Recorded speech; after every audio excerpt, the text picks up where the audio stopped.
सारे पैर मैंने खाने थे खुद, मैंने उसके बाप को भी नहीं उठने दे रहा था, मैंने खुद ही खा लेने थे।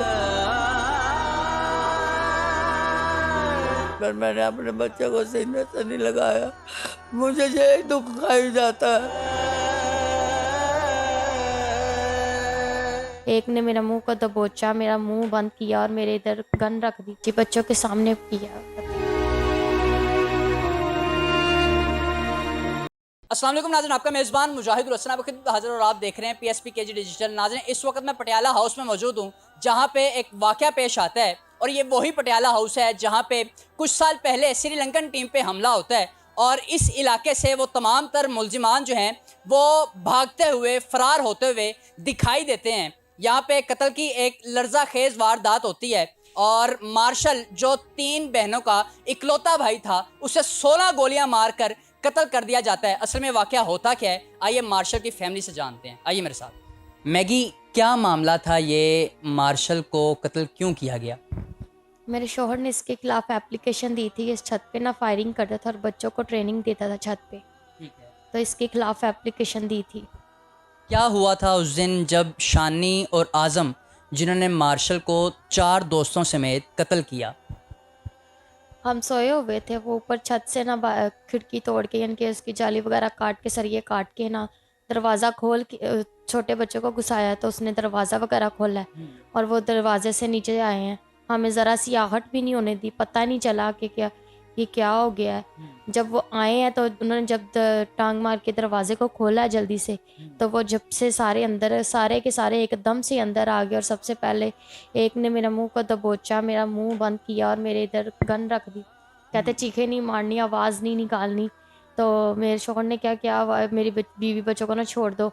उसने कोई बात नहीं सुनी हमारी, वो अभी भी ये बातें कर रहे थे, धमकाया था कि तुम्हारी नस्ल को ख़त्म करने, वो बातें ये उसने इतनी बात की है। तो मैंने उसकी गन को पकड़ के ना फेंक के तो नीचे भाग आई हूँ। पीछे से मुझे पकड़ने की भी कोशिश की, लेकिन मैंने छुड़वा के अपना सीधा नीचे भाग आई हूँ। मैं भाग गई, दरवाज़ा खड़काया, मैंने कहा अम्मी अब्बू ऊपर शानी आ गया। मैंने उसकी आवाज़ से पहचान लिया था कि ये शानी है, क्योंकि पहले भी उसने जब एप्लीकेशन दी थी तो मेरे शोहर को धमकाया था। आप शानी और आज़म को जानती थी पहले से? नहीं, शानी का पता था, आज़म वगैरह बाकियों का नहीं मुझे पता है किसी का भी।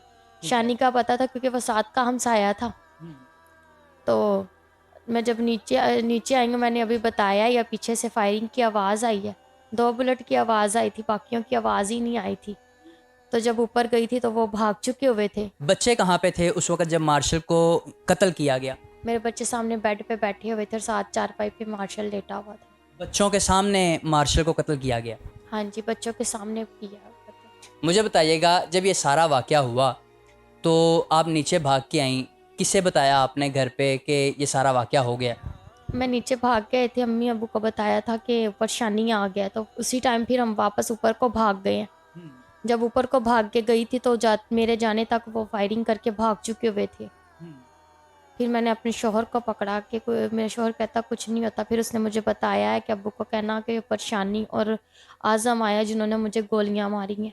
उस वक़्त मार्शल को गोलियां लग गई हुई थी? जी, लग गई हुई थी, उसने बताया था, उसने बयानात भी अपने दिए थे कि क्या हुआ उसके बाद?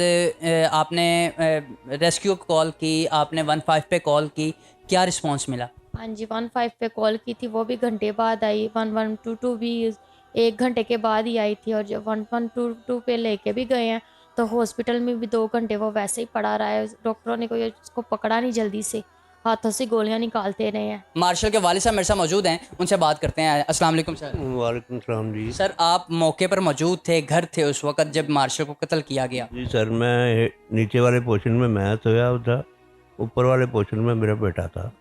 जब मार्शल की बेगम यानी कि आपकी बहू आपके पास आई तो क्या कहा उन्होंने आपको? उन्होंने कहा कि अबू जी उठो, शानी आ गया, अबू जी उठो, शानी आ गया। तो मैंने कहा शानी यहाँ कहाँ आ गया, दरवाज़ा तो हमारा बंद है, शानी कहाँ से आ गया।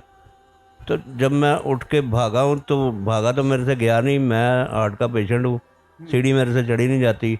लेकिन मुझे नहीं पता मैं चौथी मंजिल पे कैसे चला गया हूँ। एकदम भागा गया हूँ तो चौथी मंजिल पे जाके मैंने अपने मोबाइल से लाइट जला के देख रहा हूँ कि यहाँ मार्शल किधर है। कोनों में देख रहा हूँ कि मुझे कहीं नज़र नहीं आया। फिर मैं नीचे आ गया, नीचे देखा तो वो कमरे में आया हूँ, उसके कमरे में खून से लथपथ पड़ा हुआ था। तो मैंने आंखें जो है ना वो देख नहीं सकी उसे, तो मैंने ऐसे किया है ना, तो कहता अबू जी हौसला रखे, मैं ठीक हूँ। तो जब मैंने उसे ऐसे देखा ना हौसला कहने के बाद, तो वो सारे उसको खूनो खून था। मैं फिर भी नहीं, मेरा हौसला पड़ सका कि मैं इससे पकड़ूं या उठाऊं, क्योंकि मैं अकेला था, मैं चल तो सकता नहीं। तो मैं नीचे आ गया, नीचे आके लड़कों को मैंने इकट्ठा किया। उतनी देर तक वो हमारे कज़न ही हैं, मेरे भाई हैं छोटे, वो सारे आ गए, उनके बेटे आ गए, उन्होंने पकड़ के नीचे उतारा।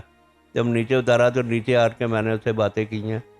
तो वो यही बातें भी कुछ नहीं की, बस हमारा तो हौसला ही नहीं पड़ा उसके करीब जाने का भी। तो जब 115 पे कॉल की है सर, तो 15 वाले भी घंटे पौने घंटे में आए हैं। 1122 पे की है तो वो भी ऐसे ही आए हैं, वो उनसे भी बाद में आए हैं। तो उतनी देर तक वो खून से ख़त्म हो चुका था, उसका रंग पीला हो चुका था। मार्शल की वालदा मेरे साथ मौजूद हैं, बातचीत करते हैं। माँ जी, मार्शल को कत्ल किया गया, रातें कैसी गुजरती हैं मार्शल के बगैर? मैं नहीं सो पाती थी, मुझे नींद नहीं आती। मैंने पता नहीं कैसे, अभी तो मेहमान इधर है, थोड़ा को इनमें दिल को जब ये सारे चले जाएंगे फिर कुछ पता चलेगा कि अब हम कैसे रहते हैं, बाद में पता चलेगा। अभी तो ये सब जितने बैठे हैं इधर ही रहते हैं मेरे पास। आप उस दिन घर पे थी जब ये मार्शल को कत्ल किया गया? जी घर में ही थी। मुझे खड़ाक आया दरवाजे को मारने का, मैं पलेखे में मारी गई हूँ। मैंने बोला मेरा ही बेटा बर्फ तोड़ रहा है, मेरा ही बेटा खड़ाक कर रहा है। मुझे पता चल जाता मेरे बेटे के दुश्मन है, कोई भाग गया तो मैंने खुद ऊपर चले जाती। मैं गेट तो मेरा बंद था, वो गेट की तरफ से आता, जो एक माँ का था एक बाप का था, तो सारे पैर मैंने खाने थे खुद। मैंने उसके बाप को भी नहीं उठने दे रहा था, मैंने खुद ही खा ले रहे थे। शानी मुझे मार के निकल जा, बस तेरा बदला पूरा हो जाएगा। जितना भागा जाता भाग गया। मैंने देखा मेरा बेटा लथपथ पड़ा था, मेरा हौसला नहीं। मैंने बोला इसके टाइम पास टाइम गुजारने से मैं अपने बहन भाई इकट्ठे करूँ, इसको उतारे हॉस्पिटल लेके चले जाएं। वो फिर नीचे उतारा गया, मेरे पैर जम गए ज़मीन पर। मैंने अपने बच्चे को सीने से नहीं लगाया, मुझे यही दुख खाई जाता है। मैंने अपना बच्चा सीने से नहीं लगाया। मेरा बेटा एक बहादुर था, मेरे बेटे की आया निकल ही नहीं रही थी, आया ही नहीं कर रहा था, वो चीखे भी नहीं मार रहा था। उसने बोला गाड़ी नहीं आ रही, कोई बात नहीं, मुझे मोटरसाइकिल पे ले चले। इतना शेर, मुझे नहीं पता मेरे बेटे में दिलेरी कहाँ से आई। मैं तो उसको लल्ला सा कहती थी, वह आई बुजदल था, पर मेरा बेटा शेर से भी ज़्यादा शेर निकला। सर याकूब साहब, मुझे बताइएगा ये दुश्मनी शुरू कैसे हुई थी? सर ये दुश्मनी ऐसे शुरू हुई है कि हमारे साथ जो पड़ोसी है ना शानी, वो एक ट्रेनर बना हुआ था, ट्रेनिंग देता था लड़कों बच्चों को ना, हमारे मोहल्ले के बच्चे इकट्ठे करके उनको ट्रेनिंग दे रहा था। और ट्रेनिंग किस बात की दे रहा था? वो शूटर बना रहा था, उनको अपने शूटर बना रहा था। तो ऊपर रोज़ फायरिंग होती थी, उसको मना करते थे, वो मना नहीं हुआ। एक दिन उसने खुद कहा कि यार शानी मेरी छत पे फायरिंग ना किया कर, अपनी छत पे जो मर्जी कर। लेकिन वो बाज नहीं आया। जब वो बाज नहीं आया तो दूसरे दिन फिर उसने जिस दिन मना किया उसे दूसरे दिन उसने ज़्यादा की है। वही खोल इकट्ठे किए हैं तो जाके डीएसपी साहब सिविल लाइन के टेबल पे रखे हैं। उनके साथ कुछ तलक थे, मेरे बेटे के भी तलक थे, उनके शायद हो जाए मुझे नहीं पता।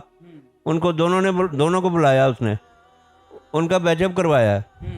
बाद में उनको कहा कि यार बुरी बात है, एक ही मोहल्ले में रहते हो, एक ही जगह पे रहते हो, तो ये बुरी बात है।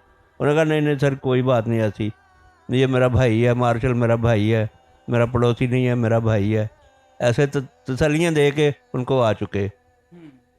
वो डकैत था एक, उसके तकरीबन 4-5 पर्चे थे, पर्चों में इश्तिहारी भी था। उसको तीसरे दिन बाद नारकली की पुलिस पड़ी है, वो उसे उठा के ले गई। और पुलिस जो आधी हमारी सीढ़ियों से गई है और आधी उसकी सीढ़ियों से गई है। उसने कैमरे रसब है, जब कैमरे में उसने देखा कि मेरी तरफ पुलिस आ रही है, आधी बंटी की तरफ से आ रही है, तो वो उसको शक यही पड़ा कि मार्शल ने मुझे पकड़वाया। ये इसका तनाज़ा हुआ है।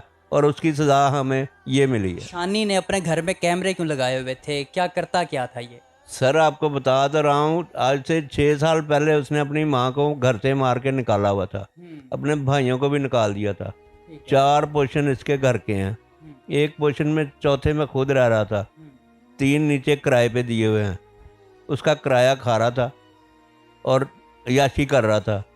हमारी गवर्नमेंट से, वज़ीर आला पंजाब से, वज़ीर आज़म से, सदर साहब से ये इल्तिजा है कि उसे कम से कम सज़ा है जो फांसी की देनी चाहिए, ताकि और 20-25 साल सज़ा, कोई सज़ा नहीं है इसके लिए, ताकि फिर आगे किसी के बच्चों को हरासा ना कर सके।